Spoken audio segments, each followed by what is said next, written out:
Hello, we are going to do a little video. We have a new GoPro and we're trying to figure it out, but we want to test this out. So we got stickers here. We're going to do more of a principle video, not a how-to video, but we're going to check today the tie rod ends, the wheel bearings, and the brakes on this old girl. We recently just bought her, got a decent deal on her, put like literally a little bit of money into her to get her running, and but we're having a weird noise on the driver's side front wheel, so we're going to show you the principle of what to do to check your brakes, wheel bearings, ball joints, and also tie rod ends. So the reason we're going to be doing principle videos and not so much like how-to videos is because when I was in college, I had a professor tell me that we shouldn't ever need to study for a test. And that might not make sense to you, but his reasoning, which makes absolute sense to me now, is if you understand the principle behind what you are learning, then you shouldn't need to study for the test. For example, if you know the principle of addition, that means you don't need to memorize what 1 plus 1 is, 1 plus 2 is. You just understand that you have 1 and you have 2. If you put them together, you have 3, type of a thing. So anyways, that's what we're going to be kind of doing, and this is going to be our test subject. So we will show you how it's done. So first things first, you need a vehicle, and then you need a jack. There is a way to check tie rods if you have somebody with you. That is kind of nice, but when you're all alone, the biggest thing is you just need to get the wheels off, or the wheel, one wheel, off of the ground, so that way you can shake things down. And once we get it up off the ground, we'll kind of show you what to do. We'll show you where to jack on a vehicle. Pickups are pretty easy. You have, at least if it's a 4-wheel drive, you have front differential that you can lift off of pretty much anywhere on it. And then if you do have a car, there's little things called pinch welds that we will show you real quick as well, that you can jack from to get the wheel off the ground.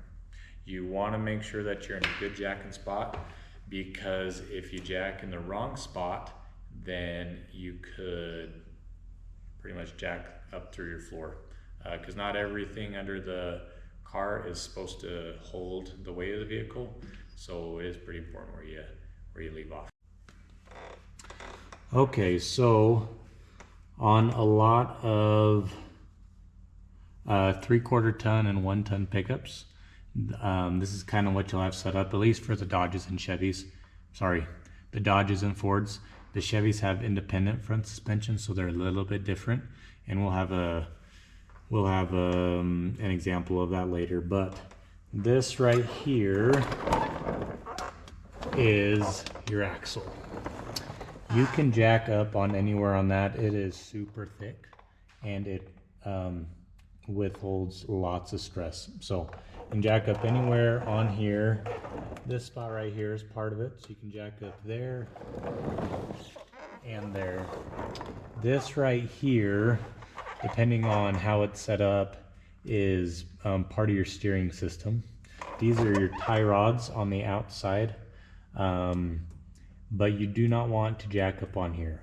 This is not sturdy enough to jack up off of, but anywhere here. So what we're gonna do, since we have it on, we have our noise over here, we're just gonna jack up on what a lot of people call the pumpkin, or where the differential is. So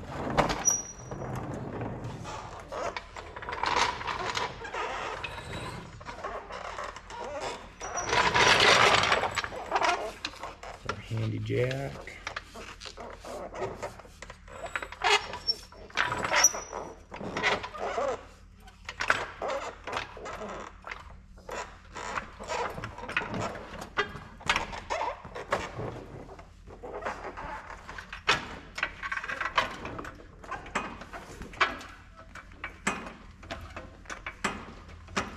You don't need a lot, but enough to where your tire will just spin freely. Okay, again, so our tire's off the ground, and then we are shaking it this way, kind of like side to side, and then we obviously we can't see what is going on with the tie rod end, but you should, if there's a lot of play, you'll be able to feel a which we have a little bit, it feels like, but it's not as bad as some have been. So now again, it could be different for other vehicles, but you will always have what you call a tie rod end. This is an outer tie rod end. What we're gonna do is we're gonna take the wheel and push it in and out this way. We'll show you as well. But what we're looking for is any play in between this part and this part. Sorry. Between this part right here and this part. What it is there is a stem from this nut that comes down into here, and then there's a ball. And if this ball has any play in it, that means your steering will be loose. So your steering wheel will go back and forth more than normal, and then it will wear out your tires because your tires can't stay straight going down the road. They're going to go back and forth. So to do that, again, we don't know how to use our GoPro very well, but I'm going to shake it right now so we can see if there's any play, and then we'll show you how we're shaking it on the outside.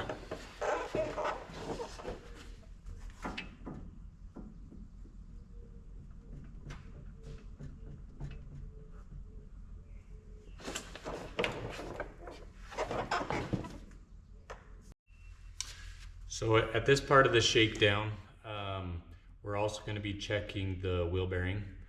The wheel bearing is also crucial to your alignment because it keeps your wheel straight up and down. If you have a bad wheel bearing, going down the road or whatever, your wheel can kind of go almost wavy, or it gets stuck right here. And as you go, you'll actually hear like a whirring noise or a little bit of a grind, not a brake pad on metal on metal grind, but like a zzz as you're going down. What that noise is the bearings have dried up and there's some flat spots on them. So as they're going around, all you're hearing is those contact points. I'll show you an example of a bad bearing versus a good bearing, and you'll be able to see the noise difference in them. And I think that's what we have going on here. To check, and honestly, like 90% of wheel bearings, when they go bad, there will be quite a bit of play in them because they're worn down. So if you feel movement here, it isn't always your tie rod end. What you need to do is check up and down play as well. So if you grab it here, you can go back and forth. If there's any play there, then that's a very good indication that your wheel bearing is bad. The only other thing it could be is like very, very rarely you can feel it this way, but is some ball joints. But we'll get into that in a little bit. So anyways, we don't feel any play up and down, just a little bit this way. And if your wheel bearing is bad, you'll be able to get play everywhere. So let's show you a couple or some examples of what a good wheel bearing sounds like and a bad wheel bearing sounds like. Okay, so for educational purposes, this is what some wheel bearings look like. This is off of this is going to go on to a Toyota. But this is your wheel bearing, and then here's your hub. Hopefully the camera will be able to pick up on this, but if I spin this back and forth, you hear nothing. And notice how it stops pretty quick. So that is a good bearing. When we're shaking the wheel, what we're doing is we're taking the hub and we're going up and down like this to see if this will be still, but to see if there's any play in between this and our hub. So this is an example of a bad wheel bearing.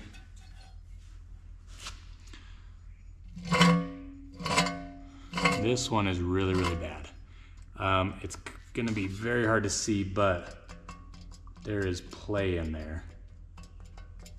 And you can kind of hear that play, but what that is the bearings inside of here have gone bad. So this style, you have to press it in, or sorry, press it out and then press it back in.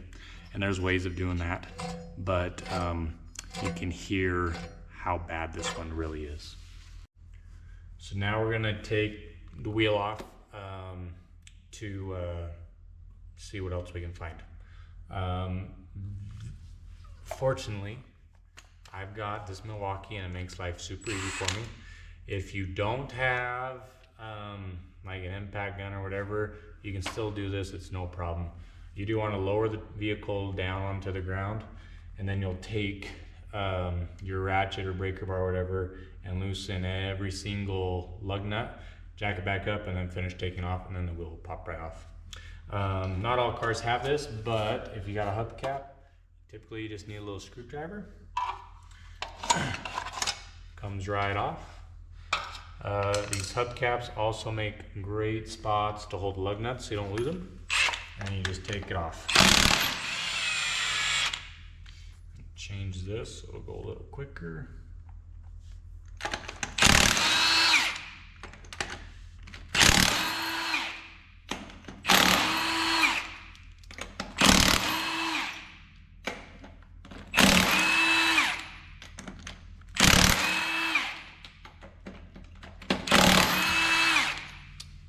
If you do like working on your own vehicles and you have the money, I would suggest getting an impact gun. Milwaukee's awesome, DeWalt's great. Harbor Freight actually has some Hercules stuff that I've used before, and that actually seems pretty good too. So once you get that off, wheel should come off. If it doesn't come off, it's just kind of stuck on there. It's not a big deal. You can take, sometimes if you just hit it a couple times here or here, you can work it off. Every now and then you do need to kick it. So again, kick it here, or kick it down low, wherever. Be aware of where your valve stem is. If you accidentally kick and bust that off, then obviously you gotta take it to the tire shop next. Some tires are a lot heavier than others. This one's a decent size. But if you're working on the ground like this, the best way that I have found to take off and put on full-size tires is just in this position right here. You kind of squat down or whatever, and then put your fingers in there, or hands, depending on the spokes or whatever, and then you just kind of lift a little, and then it comes right off. And then you have yourself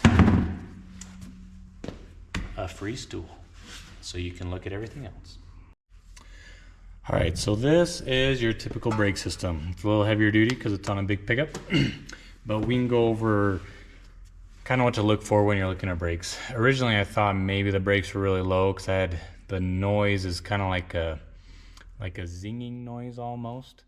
Kind of maybe like a piece of hardware is touching the rotor or something, but anyways, we'll show you kind of what everything looks like. So for those who are like brand new, which is awesome if you're watching this is your brake rotor. They are usually fairly thick. They take a lot of abuse, especially if they're on the front. The reason they're thick is because they need to be able to dissipate a lot of heat. Your brakes create a kind of a crazy amount of heat. Nothing like what's inside the engine or whatever, but you have pretty much just straight friction from your pads going to your rotor. So that creates a bunch of heat. Anyway, so here's your rotor. As you're going down the road, it spins. We can see this one's a little bit old and used. You can kind of feel a little bit of grooving and a little bit of a lip on there on the inside of the rotor and the outside, but nothing major. We also don't have any wobbling or soft brakes or anything like that, so our rotors aren't in terrible shape.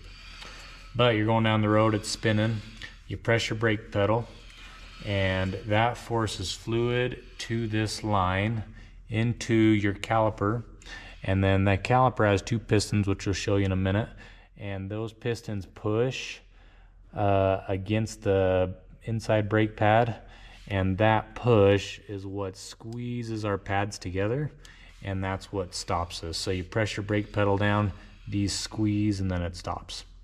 So you imagine going down a hill, you hit the brakes, that's a lot of force, 60, 70 miles an hour. This thing is spinning, and then these things are trying to slow it down. So yeah, this is your rotor, this is your caliper. Inside of here are your brake pads, and we'll show you those. And then this is your caliper bracket. This is what holds the caliper in place. And this part is actually the part that takes all of the force that your brake pads put when you are hitting the brakes. So if you imagine you clamp this together, these brake pads want to shoot up.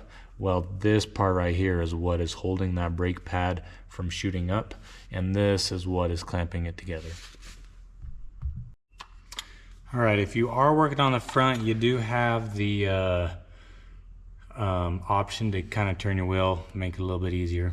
So that's what I did. So again, we're looking for our noise. We don't really have any side-to-side play. I can't really move it without the wheel on. We don't have any up and down plays, so in theory our wheel bearing is fine.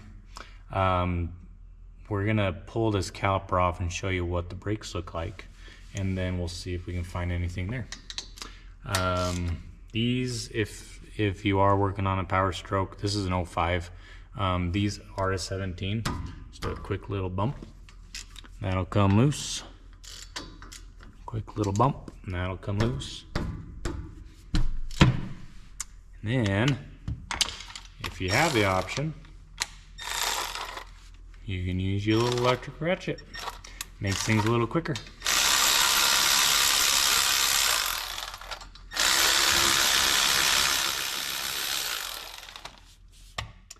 I'll pull this caliper off.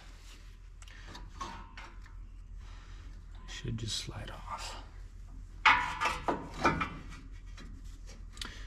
I'm also working in the real world, so I don't have the things that hold the caliper up all the time. Most time you can just set up here and be fine, and we're not really doing any smacking around or anything, so it'll be just fine. All right, so if we look at our brake pads, they look plenty thick. They're really not bad at all. They look a little old. You can't really tell what brand they are or whatever, but these pads look fine. So we do have that noise, so I can pull these out and see if I have any weird things embedded in here. That one looks just fine to me. Pull out the other one.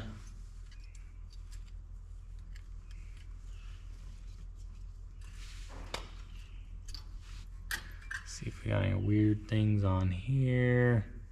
That looks fine to me too, nothing crazy. So I would say probably a general rule of thumb is a lot of brakes will have this slit in here.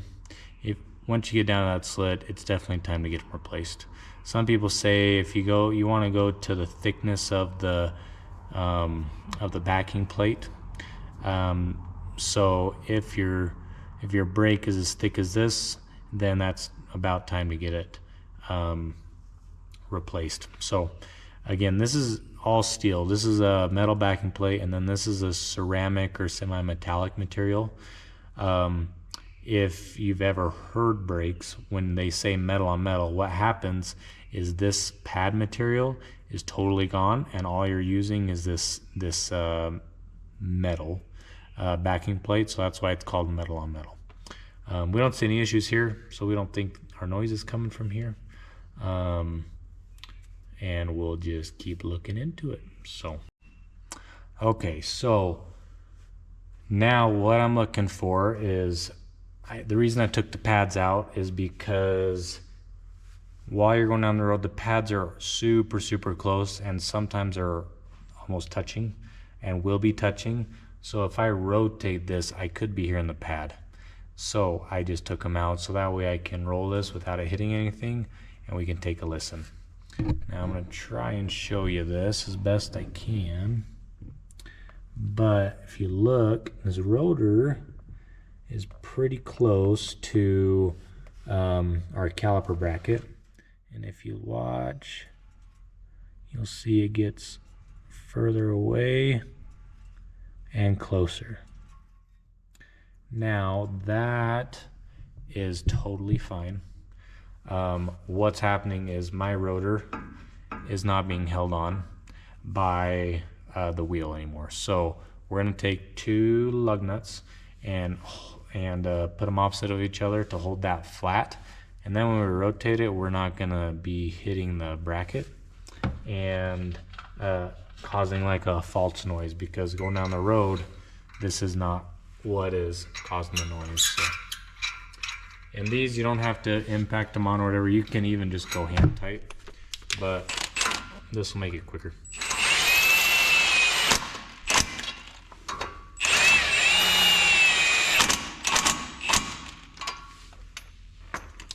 So now we're not going to have an issue with this rotor wobbling and hitting this and causing the noise while we're checking it. So, so now what I'm going to do is just rotate it and listen. I hope the camera can pick up on it. It kind of sounds like that bad bearing that we had before. Now it doesn't necessarily mean we have a bad bearing, because you want to go and look and just see if there's anything touching the rotor. Usually that will be like a constant noise. This backing plate, or dust shield I mean, if that gets bent or whatever, it'll sound like that, but we don't have that noise, so we're good. Another thing you can look for if you're diagnosing a noise is a shiny spot on the rotor. If we had a one shiny spot right here all the way around, we know that something got stuck in here. Maybe a rock flew up here or whatever, and then that's what was causing our noise. Or if we have a shiny spot on the face, kind of like right here, all the way around, then we know that something got caught there, and that is that's where our noise is coming from. So we don't have any of those shiny spots anywhere, but as we spin it, we can kind of hear that little, almost like a little zing, and that is what the wheel bearing is. So our wheel bearing is bad, even though there's no play in it, but there's the bearings in there, just they're dry and old. If these are the original, they have about 250,000 miles on them, so it's totally time for it. With how shiny this guy looks, I don't think this would be original, and the pads are definitely not original either. You go through pads long time before 250,000. But anyways, so we found our noise, and now we will probably do another video when we end up replacing the wheel bearing. This style of wheel bearing is not too bad to replace because it's a bolt-in style one. The press-in ones are a little bit more difficult if you don't have a press. If you have a press, they're still not too bad. But anyways, that is how to, one, check tie rod ends for loose steering, check your wheel bearing, also to check your brakes. You don't necessarily have to take your wheel off to check your brakes on a lot of vehicles, but some vehicles you definitely need to. But our tie rod ends, they ended up being good. Our brakes look great thickness wise. We just have a wheel bearing that is making a little bit of noise. So Driving on a bad wheel bearing, again, maybe I get in trouble for this, but kind of depends on the severity. I have another pickup just like this one. I went to rotate the tires or put new tires on it that I bought, and my wheel bearing was very, very bad. You could go all the way around. Now, on some vehicles, if your wheel bearing goes bad like that, there is the chance of it to pop out and then your tire falls off. This one will not do that, or if it does, it would have to be like bad things would definitely have to happen. So you can drive on a bad wheel bearing. I would recommend getting it replaced sooner rather than later, mostly for safety reasons. And again, loose wheel bearings will cause noises, which is the issue we're having. Abnormal tire wear, which we are also having as well. And with this style, it could also throw off your ABS light, because the wheel speed sensor is integrated into here, and with that rubbing and the bad bearings in there, it can cause like erratic signal, so then it'll throw an ABS light on the dash for you. But anyways, that's how you check all that kind of stuff, and we will do more in-depth videos. Like we're just gonna replace the brakes because then we know that we just want to do them. But we're gonna do ball joints on this guy, the wheel bearing. We're probably gonna do the U-joints in the axles as well. And we'll do more in-depth videos on that. Again, not really how to, but the principle behind how things operate will really make you a better mechanic if you're trying to be a mechanic or just learning more about your vehicle.